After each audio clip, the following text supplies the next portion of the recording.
Welcome back, everybody. Today we're going to be taking a deep dive into the book of Isaiah, Okay. chapters 31 through 33. Sounds good. Yeah, we're looking at some really powerful themes here. Misplaced trust, Right. the promise of righteous leadership, and this idea of enduring hope, Yeah. spiritual renewal, and I think And evocative imagery, too. yes, definitely. Lions and Hey, Gab. floods, crumbling cities, even locusts. Yeah, it's really something, and you might be surprised Yeah, how relevant these ancient words feel to the challenges we face today. absolutely. It's incredible how these chapters take us on such a journey. Right. We start in Isaiah 31 with this sense of urgency and anxiety. The people are facing threats, and there's this almost desperate urge to rely on something powerful for protection. Yeah. And what's striking is how Isaiah uses the imagery of horses and chariots, Right. symbols of military might, Yeah. to represent this dependence on external forces. Mm-hmm. It really paints a picture of a society looking for security in all the wrong places. For sure. They're looking to Egypt for help, Yeah. putting their faith in these impressive displays of power. Mm-hmm. But what's the message here? Is Isaiah suggesting that all forms of power are inherently bad? That's a great question, and it really gets to the heart of Isaiah's message. Okay. He's not condemning power itself, Okay. but rather highlighting the dangers of misplaced trust. Okay. He's contrasting the outward show of force represented by those horses and chariots Right. with the quiet, enduring strength of faith in God. So it's about recognizing that true security doesn't come from military might or political alliances, Exactly. but from a deeper spiritual source. Exactly. It's a reminder that sometimes the things that appear most powerful are actually quite fragile. Yeah. Those horses and chariots, Right. as impressive as they may seem, are ultimately fleeting. They can be destroyed, captured, or simply fade away. Right. But faith in something greater, something beyond the material world, Yeah. offers a different kind of strength, one that can't be broken or taken away. And that brings us to the question of leadership. Okay. If relying on military power isn't the answer, Yeah. then what does Isaiah propose as a source of true security and well-being? Well, that's where things get really interesting. Okay. In Isaiah 32, the prophet shifts gears and presents us with a vision of righteous leadership. Okay. And the imagery he uses is just stunning. Yeah. He describes these leaders as shelters from storms, Oh, refreshing streams in a parched land, okay. cool shade in scorching heat. So he's really painting a picture. It's like he's painting a picture Okay. of a society where the leaders provide not just physical protection, but also emotional and spiritual nourishment. It's a far cry from those imposing chariots, isn't it? It is. These leaders are portrayed as sources of comfort and sustenance. Right. They're not about dominance or control, Mm-hmm.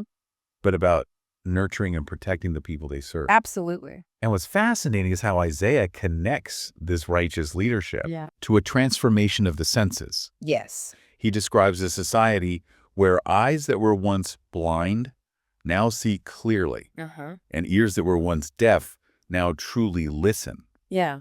So it's not just about changing the leaders, Right. but about changing the way people perceive Mm-hmm. and interact with the world around them. Precisely. It's a vision of a society where truth and clarity prevail, Yeah.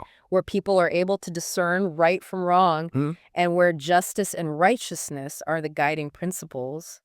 But it's not all sunshine and roses, is it? Right. Isaiah also has some pretty harsh words Yeah. for those who abuse their power and exploit the vulnerable. That's right. In the same chapter, Isaiah launches into a scathing critique of those in power who act unjustly. Okay. He calls out the fool who speaks nonsense and pursues selfish desires, the rogue who schemes and plots to harm the innocent, and even criticizes complacent women who fail to use their influence for good.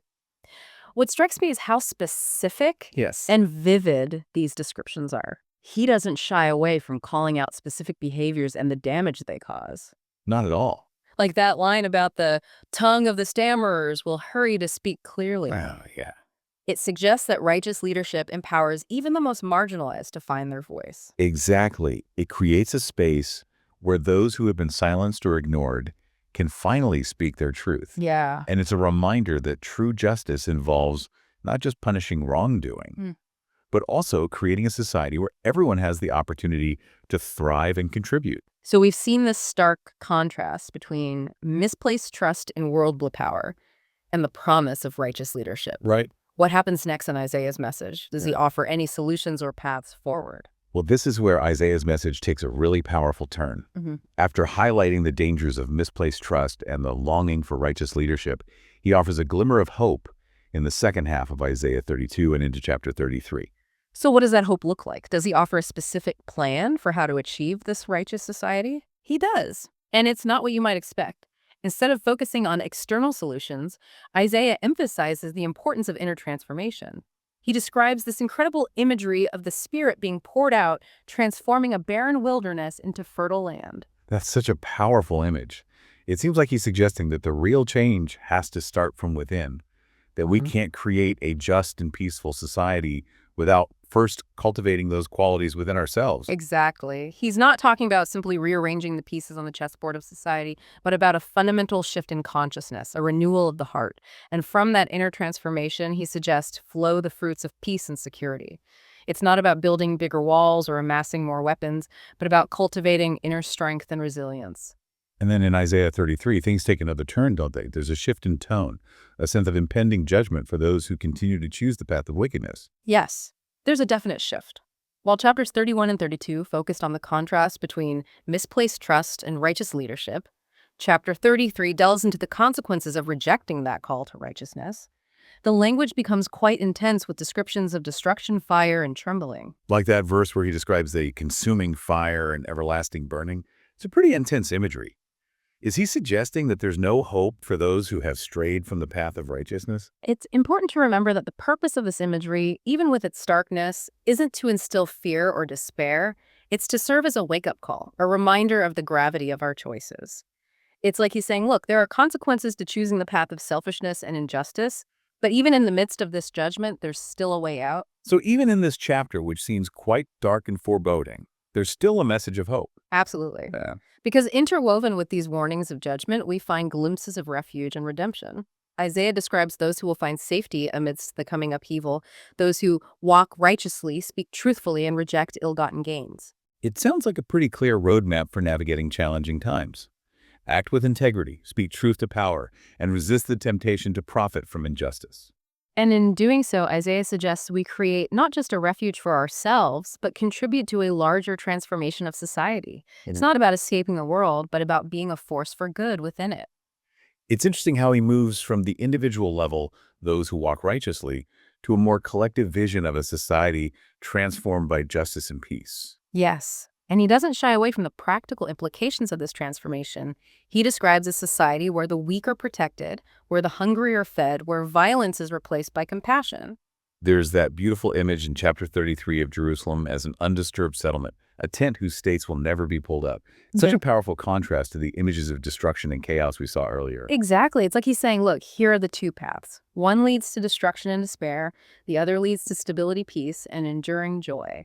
The choice is yours. So amidst all the warnings and pronouncements, there's this underlying message of empowerment, of agency. We're not just passive bystanders in the unfolding drama of history. We have the power to choose our path, to shape our destiny, and to contribute to the creation of a more just and compassionate world. And that choice, Isaiah suggests, starts with looking inward, with cultivating those qualities of righteousness within ourselves. It's about aligning our actions with our values, our deepest sense of what's right and true.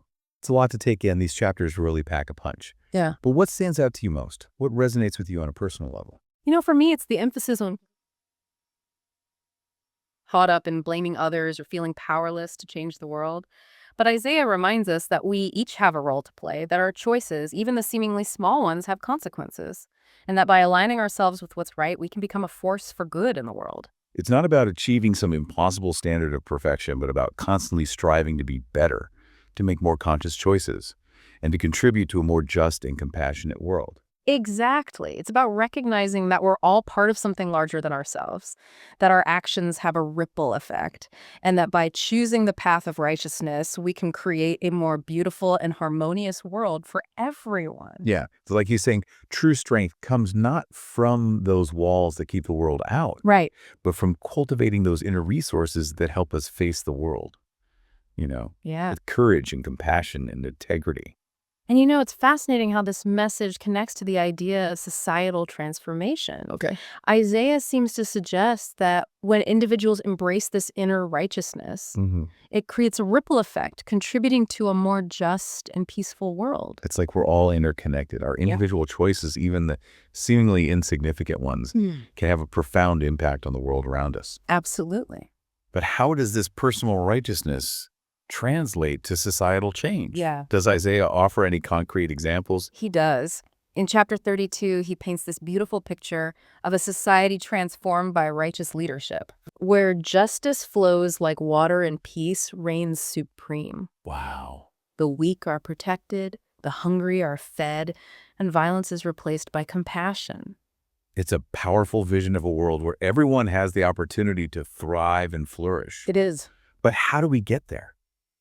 It's easy to feel overwhelmed by the scope of the challenges we face, Right. to think that our individual efforts are too small to make a difference. I understand that feeling, but I think Isaiah offers a message of hope and empowerment. Okay. He's not suggesting that we have to single-handedly solve all the world's problems, Right. but rather that we can each contribute to a larger movement towards justice and peace. So it's not about grand gestures or heroic feats, Yeah. but about those everyday acts of kindness, courage, and integrity that collectively have the power to transform the world. Exactly. It's about speaking up for what's right, even when it's difficult, standing up for those who are being marginalized, choosing kindness over judgment, making choices that align with our values, even when it means sacrificing our own comfort or convenience. It's about remembering that we're not just passive observers, but active participants in shaping the world around us. Yes.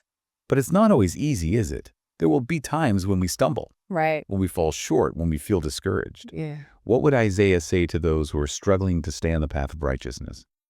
I think he would offer a message of encouragement and compassion. He would remind us that we're all works in progress, constantly evolving, constantly learning, constantly growing, and that even when we fall short, we can always choose to get back up and try again. It's like that saying, fall 7 times, stand up 8. It's about resilience, perseverance, and never giving up on the possibility of a better world. And remembering that we're not alone in this journey. Right. There's a higher power guiding us, supporting us, urging us to keep moving towards the light. So as we wrap up this deep dive into Isaiah, Okay. what's the one thing you want listeners to take away from this conversation? Yeah. What's the message you want to leave them with? Well, I think the most important message is this. We have a choice. We can choose to be consumed by the darkness, to give up on the possibility of a better world. Or we can choose to be beacons of hope, to embody the qualities of righteousness, and to contribute to a more just and compassionate society.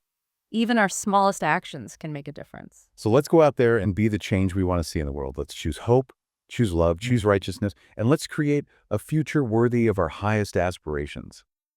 Thanks for joining us on this deep dive. We hope it's giving you some food for thought, some inspiration for your own journey. And remember, the journey towards a better world starts within each one of us. Until next time, keep seeking, keep learning, keep growing, and keep shining your light.